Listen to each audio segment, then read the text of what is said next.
A paz do Senhor, que Deus abençoe grandemente a sua vida.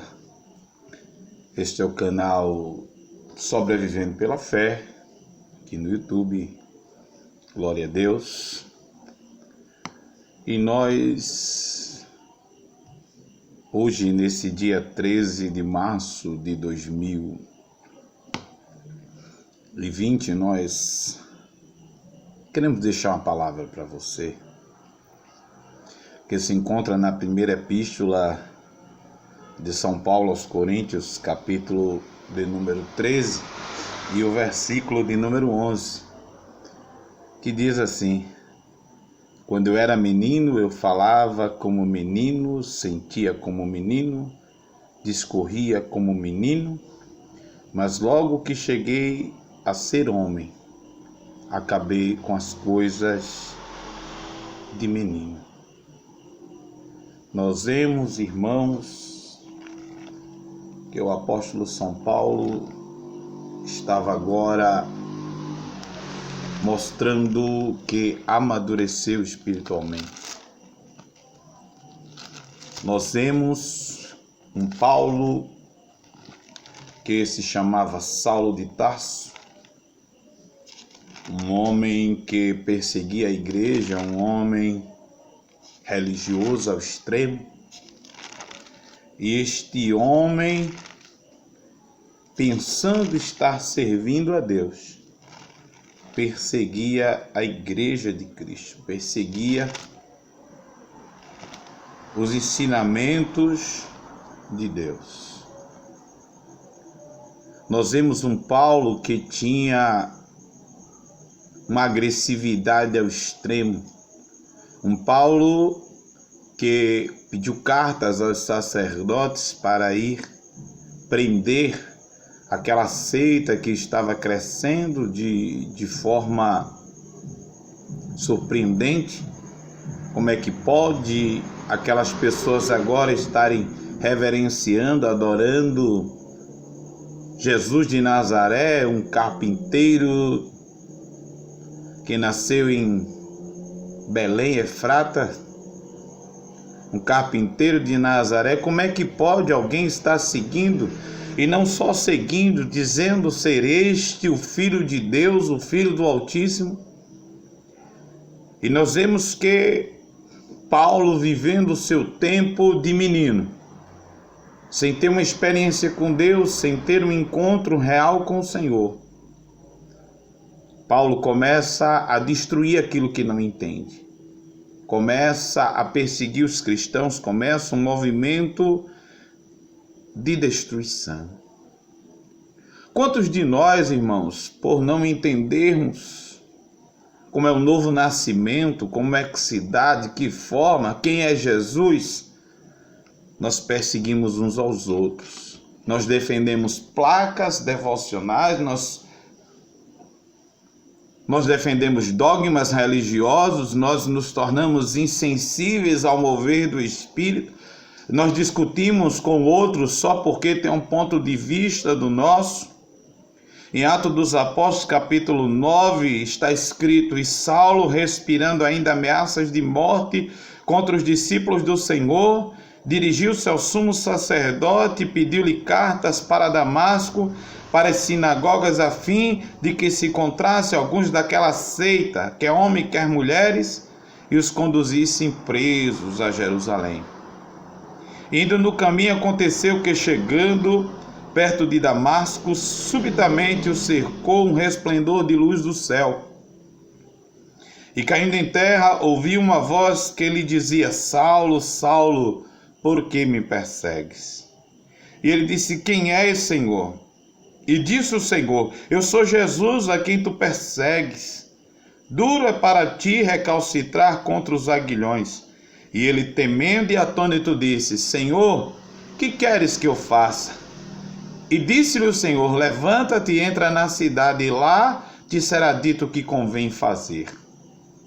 E os varões que iam com ele pararam espantados, ouvindo a voz, mas não vendo ninguém. E Saulo levantou-se da terra e, abrindo os olhos, não via ninguém. E, guiando-o pela mão, conduzira a Damasco. e esteve 3 dias sem ver, e não comeu e nem bebeu. Estava agora Saulo de Tarso cego.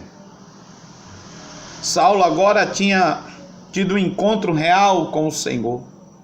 Saulo agora não pôde cumprir o intento do seu tempo de menino, do seu tempo de compreensão, do seu tempo de religiosidade, que era destruir aqueles que adoravam a Cristo Jesus. E nós temos áreas fundamentais para que venhamos a crescer. Nós temos que crescer na espiritualidade.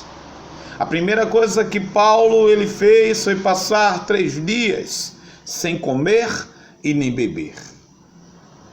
Nós temos que ter mais tempo de jejum, mais tempo de estudo da palavra de Deus. Em Efésios capítulo 6, glória a Deus. Efésios capítulo 6 e o versículo de número 18 está escrito: orando em todo o tempo com toda oração e súplica no Espírito, e vigiando nisso, com toda perseverança e súplica por todos os santos. Em primeira mão, nós vemos Saulo agora cego. Saulo abre um jejum. Saulo desejava conhecer a realidade. Saulo agora entendeu que estava perseguindo o Senhor Jesus. Saulo estava vivendo uma religião efêmera, uma religião, a qual ele não conseguia ter um encontro real, um experimento real, verdadeiro com o Senhor. E Deus ele queria se revelar de forma surpreendente em sua vida. Nós vemos no versículo de número 10: e havia em Damasco um certo discípulo chamado Ananias, e disse-lhe o Senhor em visão: Ananias, e ele respondeu: eis-me aqui, Senhor. E disse-lhe o Senhor: levanta-te e vai para a rua chamada direita, e pergunta em casa de Judas por um homem de Tarso chamado Saulo, pois eis que ele está orando. Olha que coisa linda. Deus ele sabe onde eu estou, onde você está. Deus sabia onde Saulo estava. E Saulo já estava orando, e as orações chegaram ao coração de Deus. E enviou Ananias até lá. Revelou a Ananias o seu intuito, o seu intento. Louvado seja Deus. Mas só, aleluia, glória a Deus, que nesta visão aconteceu algo também na vida de Ananias. E numa visão ele viu que entrava um homem chamado Ananias e punha sobre ele a mão para que tornasse a ver. E respondeu Ananias: Senhor, de muitos eu ouvi acerca deste homem, quantos males tem feito aos teus santos em Jerusalém. E aqui tem poder dos principais sacerdotes para prender a todos que invocam o teu nome. Eu ouvi, me falaram, me disseram, mas Deus já havia dado uma ordem direta. Deus já havia declarado o seu intuito a Ananias, e Deus já tinha dado esta revelação a Saulo de que seria ele que iria impor as mãos sobre Saulo e que iria fazê-lo torná-lo a ver. Ele não sabia, eu não sei, você não sabe qual é o intuito do Senhor, o porquê estamos passando por isso, o porquê estamos vivendo essa situação difícil, ou porquê nos encontramos enfermos, ou porquê estamos num campo de batalha, ou porquê a dificuldade está grande, ou o porquê. Mas nós temos que entender que Deus, ele está no controle de tudo. E disse-lhe o Senhor. Disse-lhe, porém, o Senhor: vai, porque este é para mim um vaso escolhido, para levar o meu nome diante dos gentios e dos reis e dos filhos de Israel. E eu lhe mostrarei o quanto deve padecer por amor do meu nome. E Ananias foi e entrou na casa, e impondo-lhes as mãos, disse: irmão, olha que coisa linda, irmão Saulo, o Senhor Jesus que te apareceu no caminho por onde vinhas, me enviou para que tornes a ver e sejais cheios do Espírito Santo. E logo lhe caíram dos olhos como que umas escamas, e recuperou a vista. E levantando-se, foi batizado. E agora nós vemos que o perseguidor agora torna-se perseguido. E tendo comido, ficou confortado. Esteve Saulo alguns dias com os discípulos que estavam em Damasco. E logo nas sinagogas pregava a Jesus que este era o Filho de Deus. Olha a mudança, a transformação. Agora estava pregando que Jesus era o Filho de Deus.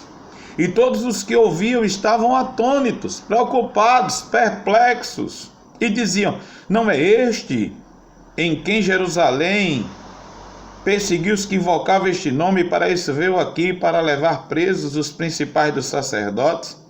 Saulo, porém, se esforçava muito mais e confundia os judeus que habitavam em Damasco, provando que aquele era o Cristo.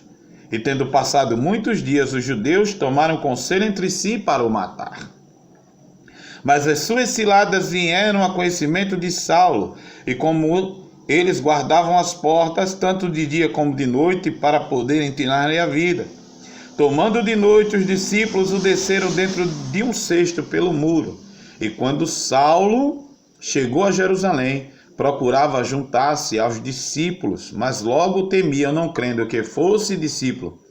Então Barnabé, tomando consigo, trouxe aos apóstolos e lhe contou como no caminho ele vira o Senhor, e este lhe falara, e como em Damasco falara ousadamente no nome de Jesus. E andava com eles em Jerusalém, entrando e saindo, e falava ousadamente no nome de Jesus. Falava e disputava também contra os gregos, mas eles procuravam matá-lo. Sabendo, porém, os irmãos o acompanharam até Cesareia e enviaram a Tarso. Assim, pois, as igrejas em toda a Judéia, Galiléia e Samaria tinham paz, e eram edificadas, e se multiplicavam andando no temor do Senhor e na consolação do Espírito Santo. Antes perseguidor, hoje perseguido. Antes um religioso, hoje um servo de Deus. Antes um homem que defendia uma religião, hoje um homem que defende o reino dos céus. Quem é você? Quem sou eu? Qual a identidade que nós temos? Nós somos religiosos ou discípulos do Altíssimo? O Senhor, Ele conta comigo, contigo, para arrebanharmos as almas que perecem no meio de uma briga, de uma guerra de liturgias, de guerras de teologias humanas, uma guerra de denominações, onde o único verdadeiro é o Senhor Jesus. E o Senhor Jesus, Ele espera de mim e de você uma atitude. Eu quero orar por você. Querido Deus, eterno Pai, no nome do Senhor Jesus, meu Deus, eu te apresento, ó Pai, amado e bendito, os teus filhos, ó Deus, estes que nos assistem, ó Pai, tanto pelo YouTube, ó Deus, como pelo Instagram e pelas outras redes sociais, meu Deus. Meu Pai, que este canal, sobrevivendo pela fé, ele venha crescer em graça, temor. Meu Deus, em nome do Senhor Jesus, abençoa os teus filhos, derramando, ó Pai, do teu poder, da tua graça e da tua unção. Em nome de Jesus, nós tudo te pedimos e te louvamos. Amém, graças a Deus. Para vocês, glória a Deus do YouTube, se você ainda não é inscrito, se inscreva. Deixa o seu like ou o seu dislike. Glória a Deus. Se você ainda não é inscrito, se inscreva. Ative o sininho da notificação. Deixa aí um tema para que venhamos a pregar. Fala aí como nós poderemos melhorar este canal. Que Deus te abençoe abundantemente, em nome de Jesus. E até o próximo vídeo, se Deus assim o permitir.